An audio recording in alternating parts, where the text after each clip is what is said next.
আমরা যদি গভীরভাবে বিশ্লেষণ করি সাকিব আল হাসান ইস্যু, বাংলাদেশ ক্রিকেট কিন্তু সাকিব বলি, তামিম বলি, তাদের মাশরাফি, মুশফিক, রিয়াদ সহ অনেক সিনিয়র ক্রিকেটারদের কন্ট্রিবিউশন কিন্তু অনেক। আপনি যেটা বললেন যে এখন আপনার মিডিয়া রাইটস নিচ্ছে না, সো তাদের কিন্তু একটা অনেক বড় মার্কেট, একটা ভ্যালু ছিল। তারা ছিল আমাদের ক্রিকেটের অন্যতম পারফর্মার।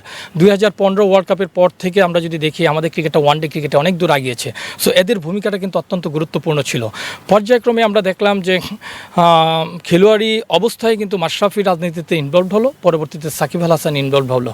সত্যি কথা কি, আপনি যখন পেশাদারিত্বের সঙ্গে ক্রিকেটটা খেলবেন, আপনি শুধুমাত্র আওয়ামী লীগ না, যে কোনো খেলোয়াড়েরই কিন্তু উচিত না কোনো প্রকার রাজনৈতিক দলের সঙ্গে ইনভলভ হওয়া। কোনো প্রকার ইনভলভমেন্ট হওয়াটা কিন্তু আমাদের সবারই কিন্তু কাম্য ছিল। কারণ কি, দর্শকরা কিন্তু ভাববে, ব্র্যান্ড ভাববে যে আপনি সবার।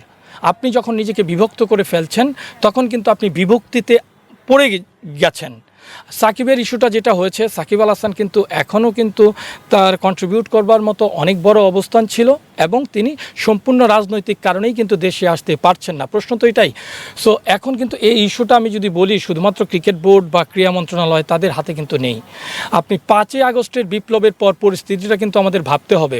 এটা কিন্তু একটা নির্বাচনের মাধ্যমে যে একটি সরকার পরিবর্তন হয়, সেই পরিবর্তন নয়। এই পরিবর্তনটা কিন্তু একটা বিপ্লবের মাধ্যমে হয়েছে এবং এখনও কিন্তু একটি গণতান্ত্রিক সরকার প্রতিষ্ঠিত হয়নি।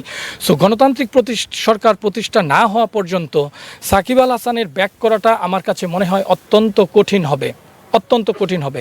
কারণ এই যে বিপ্লব, যে রক্তাক্ত বাংলাদেশের দিকে একটা বিপ্লব হলো, সেই রক্তাক্ত বাংলাদেশের যে পার্লামেন্ট ছিল, সেখানে কিন্তু সাকিব আল হাসান একজন ছিলেন।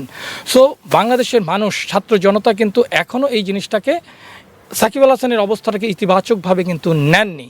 সো এইটা যতদিন পর্যন্ত ইতিবাচকভাবে না হবে, ততদিন পর্যন্ত সাকিব আল হাসান বাংলাদেশ ক্রিকেটের প্রত্যাবর্তন করাটা আমার দৃষ্টিতে অনেক কঠিন হবে।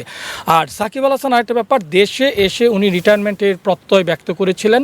সেই জায়গাটায় যদি আমি বলি, সাকিব আল হাসানের যে বর্ণাঢ্য কেরিয়ার, আমাদের সম্পর্ক একটি পরিবারের মতো, যদি দেশে এসে করতে পারতেন, সেটা কিন্তু অনেক ভালো কিছু ছিল। এর থেকে ভালো কিছু তো ক্রিকেটে হতে পারে না। একজন ক্রিকেটারের এটাই কাম্য। বাট একজন ক্রিকেটার যখন একাধারে খেলোয়াড় এবং রাজনীতিবিদ হবেন, সেখানে আপনার যেরকম খেলোয়াড়ি জীবনের আপনার স্পর্শ আপনি নেবেন, তেমনি রাজনীতির যেই কঠিন পথ, সেটার পথও কিন্তু আপনাকে গ্রহণ করতে হবে। সো সব কিছু মিলিয়ে কিন্তু সাকিব আল হাসান সেই রাজনীতির কঠিন পথে নিজেকে জড়িয়ে ফেলেছেন, যেটা থেকে এখন আর উত্তরণের পথ আমার কাছে অনেক ম্রিয়মাণ মনে হয়।